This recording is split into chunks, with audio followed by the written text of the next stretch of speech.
ক্যারিয়ারে ২৫ বছরে পা রাখতে চলেছেন দেশের জনপ্রিয় নাট্য ও চলচ্চিত্র নির্মাতা চয়নিকা চৌধুরী। প্রাপ্তি ও অপ্রাপ্তির তোয়াক্কা না করে নিরলস পরিশ্রম ও নিজের কর্মদক্ষতায় একজন সফল নির্মাতা হিসেবে নিজেকে প্রতিষ্ঠিত করেছেন তিনি। তার এই দীপ্ত পদযাত্রায় তিনি অর্জন করেছেন কোটি ভক্তের আস্থা, ভালোবাসা আর সম্মান।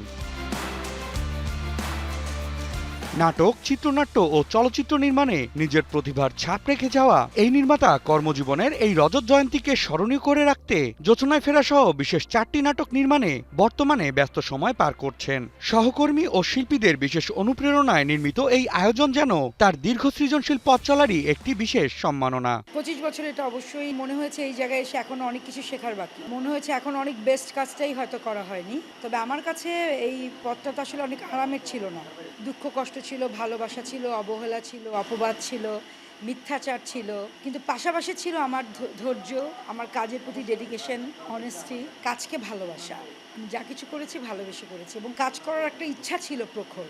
তো সেই জায়গা থেকে আমার কাছে মনে হয়েছে যে এখনো বেস্টটা দেওয়ার বাকি আছে, দেশের জন্য কিছু কাজ করা বাকি আছে। আর প্রাপ্তি যদি বলেন যে যখন রাস্তা দিয়ে যাই, সেটা বৃদ্ধই হোক, মা খালাই হোক, ইয়াং জেনারেশনই হোক, সব ধরনের প্রজন্ম যখন বলে আপনার নাটক দেখি অনেক ভালো লাগে, আমার মনে হয় যে চয়নিকা চৌধুরী এই নামটা মানুষের মনের মধ্যে আছে যারা নাটক দেখে বা সিনেমা দেখে। সো ওটাই আমি মনে করি প্রাপ্তি। শফিকুর রহমান শান্তনুর লেখা নাটকটিতে অভিনয় করেছেন ইরফান সাজ্জাদ, আয়েশা খান ও দীপা খন্দকার সহ আরো অনেকে। নির্মাতা চয়নিকা চৌধুরীর রজত জয়ন্তীতে নাটকটির সঙ্গে যুক্ত হয়ে শ্রদ্ধা ও ভালোবাসা প্রকাশ করেন এই অভিনয় শিল্পীরা। 25 বছর পূর্তি উপলক্ষে করছি জ্যোৎস্নায় ফেরা, শফিকুর রহমান শান্তনুর লেখা এবং চয়নিকা চৌধুরীর ডিরেকশনে। এটা খুব সুন্দর একটা গল্প।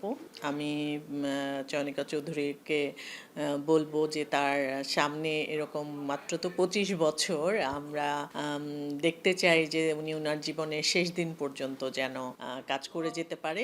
চয়নিকা চৌধুরীর 25 বছর ডিরেক্টোরিয়াল লাইফ উপলক্ষে কয়েকটা স্পেশাল নাটক উনি করছেন। এই নাটকটা হচ্ছে তার মধ্যে অন্যতম। নাটকের নাম হচ্ছে জ্যোৎস্নায় ফেরা। গল্পটার রচনা এবং স্ক্রিপ্ট রাইটিংয়ে আছেন শফিকুর রহমান শান্তনু, পরিচালনা তো চয়নিকা দিয়েই করছেন। খুবই সুন্দর একটা প্রেমের গল্প। চয়নিকা দিদির ক্যারিয়ারের 25 বছর পূর্তি উপলক্ষে আসলে আমাদের এই কাজটি করা, এবং আমি খুবই কৃতজ্ঞ ওনার কাছে যে তিনি মনে করেছেন তার এই বিশেষ দিনে আমাকে সেই বিশেষ দিনটির, সেই বিশেষ মুহূর্তটির একটি অংশ করার। দিদিকে বলতে চাই যে উনি অনেক বছর ধরে আসলে দীর্ঘ 25 বছর ধরে উনি নাট্য নির্দেশনা করে দিয়ে যাচ্ছেন এবং অনেক ভালো ভালো অভিনেতার কাজ আমরা তার গল্পে দেখেছি, তার নির্দেশনায় দেখেছি। সেই ধারা তিনি অব্যাহত রাখুক, সেই দোয়াই থাকবে, সেই শুভকামনাই থাকবে তার জন্য। 2001 সালে শেষ বেলায় নাটক নির্মাণের মধ্য দিয়ে পরিচালক হিসেবে যাত্রা শুরু করেন চয়নিকা চৌধুরী। এরপর 2 যুগেরও বেশি সময় ধরে অসংখ্য দর্শক নন্দিত নাটক উপহার দিয়েছেন তিনি। 25 বছরের এই যাত্রায় চয়নিকা চৌধুরী নির্মাণে এসেছে নানা গল্প, চরিত্র আর দর্শকদের ভালোবাসা। আর এই ভালোবাসাকে সঙ্গে নিয়েই নির্মাতা হিসেবে তার পথ চলা এগিয়ে যাক আরো বহু বছর, এমনটাই চাওয়া তার সহকর্মী ও ভক্তবৃন্দের। বিনোদন ডেস্ক, নিউজ 24।